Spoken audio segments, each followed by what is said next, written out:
ఇవి స్వచ్ఛమైన నీరండి. ఇవి చాలా శ్రేష్టమైనవి. దీనిలో ఎన్నో మినరల్స్ ఉన్నాయి అని చెప్పినప్పుడు నిజంగానా? ఎవరు నిరూపించారు ఇది శ్రేష్టమైందని?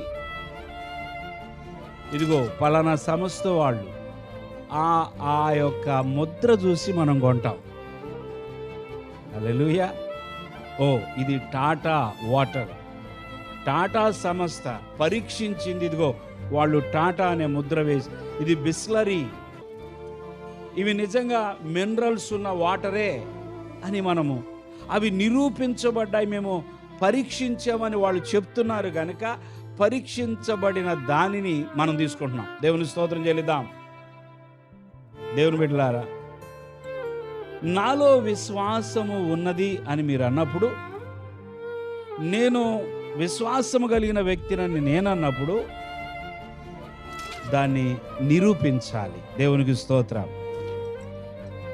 అది నిరూపించబడాలి. నిరూపించబడటం కోసమే దేవుడు ఏం చేస్తాడో తెలుసా? పరీక్షిస్తాడు. మనల్ని అవమానపరచడం కోసం మాత్రం కాదు. దేవుని స్తోత్రం. మనం నిజమైన విశ్వాసిమి అని ఇతరులకు బయలుపరచడం కోసం, దానికంటే ముందు మనకి తెలియపరచడం కోసం. దేవుని స్తోత్రం చెల్లించాలి. మన విశ్వాసం విషయంలో మనకెప్పుడు డౌట్ రాకుండా ఉండాలంటే కొన్ని పరీక్షలు గుండా వెళ్ళాలి. నాకు వద్దు అని ఎప్పుడు అనకూడదు.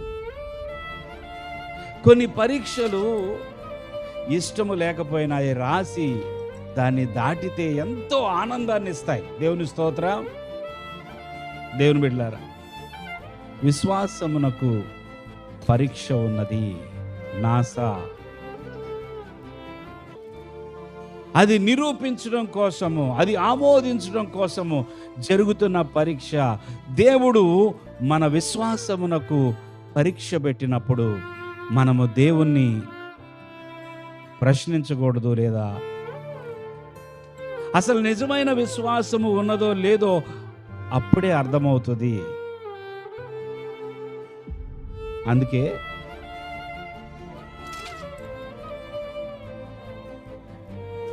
నానా విధములైన